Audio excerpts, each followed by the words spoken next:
Dear Bas Kwakman, we haven't met, but I'm sure you'll recognise my name and even perhaps the particular writing style of this email. I'm writing with a request. For all I know, I was already on your list and this message is quite unnecessary. Nevertheless, I wanted to give you a little nudge as my calendar is filling quickly with events for this year, and I didn't want to disappoint you if the invitation came too late. But I would like to be invited to read at your poetry festival. I feel that I'm reaching the pinnacle of my career and that the full potential of this moment cannot be missed.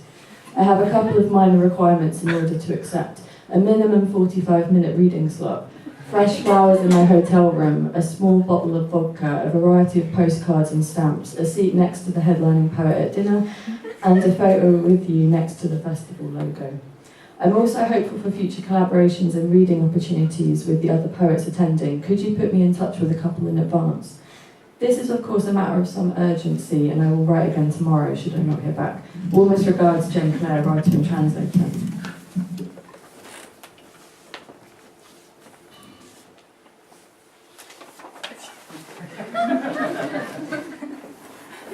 Dear Jeb Callahan, we have thousands of poets on the grain, and you're not one of them.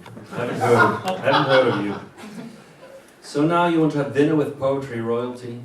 Think that is your league? Only one poet ever made such a request, an Arabic noble candidate. He wanted to have dinner with the director, Captain's table. I don't do dinners. I grabbed some stuff from the buffet in the canteen, where all the volunteers, technicians, waitresses and doormen of the theatre eat with their families. Acoustic nightmare. They cleaned up one table for him with silver cutlery. He sat there for half an hour before I joined him with a banana in my hand. Did you read the bio of Led Zeppelin, Jeb? The Shark Period? They requested an aquarium in their dressing room. An aquarium with 2 horses and a shark. They were at the pinnacle of their career. You're not. No horse and sharks for you, Jebs. This week I'll be in London, at a London gig to watch the great English poet Harry Mann. Wanted to leave directly after his performance. Could stay a bit to watch you perform, no promise. Best, Bas Kwakman, Managing Director, Poetry International, Rotterdam.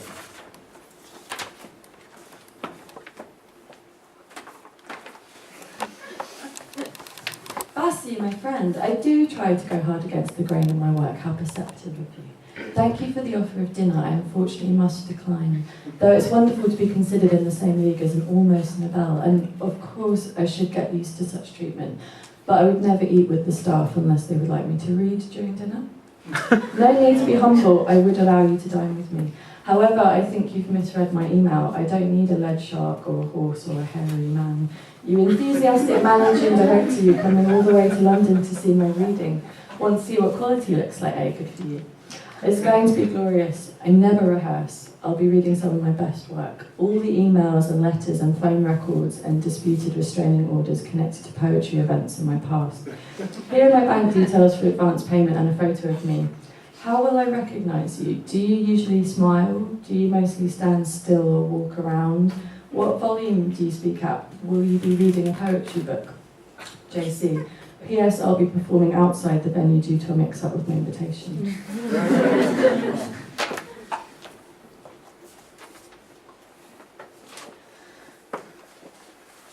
Okay, Jebs, ready to rumble. Just did the tailored assertiveness training, stand up for yourself, eh? Used to say, I don't care, when the boyfriend asked what movie. Always smiled and say yes, afraid that with the word no, your whole world would come crushing down. Heard Dr. Phil say on the telly, teach people how to treat us. My God, come on, Jebs. You write your pathetic stuff in incensed clouds of insecurity in your small attic room filled with candles, teacups and immature singer-songwriters, and the moment some idiot that fancies you accepted it for his teeny-weeny, one-man independent pamphlet publishing house, you're angry you didn't get the T.S. Eliot. Your friend wrote a review as an intern at the local paper, and now you think that the Poetry International Festival in Rotterdam is the next step? Really, Jebs? How you will recognize me?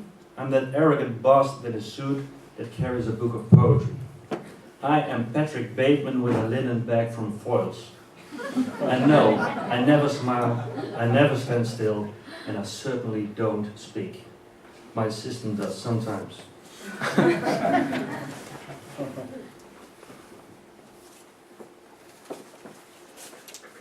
B. Actually, I've spent the last few years in prison and just got out last week. I'm trying to get into poetry. My counsellor said it could be good for my rage. And I tried to be nice and let you come to your own conclusions, but I think that maybe you need telling, like some people did when I was inside. Let me tell you a story about a little man who lived on a boat on a canal, and no matter how much he tried to get a bigger boat, he could never make enough money to expand his horizons. And no one in the town would lend him a bigger one while he saved up. I really need to get out of the country, and if it takes poetry, well, I'll do it. This is your first warning, JC.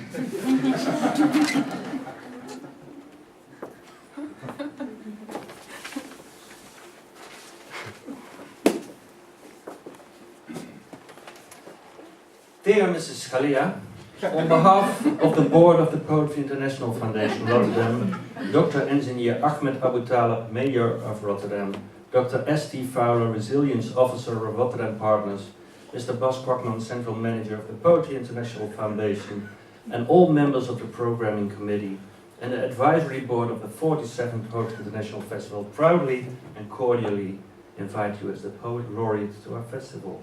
The organization in Rotterdam will cover all costs for traveling, hotel, food and drinks, free entrance to all events, the latest publications of all participating poets, and a honorary boat trip on the River Maas with the Rotterdam flagship, The Mace, accompanied by Mr. Engineer Abu Talib, Mayor of Rotterdam, and Dr. Fowler, Resilience Officer of Rotterdam Partners.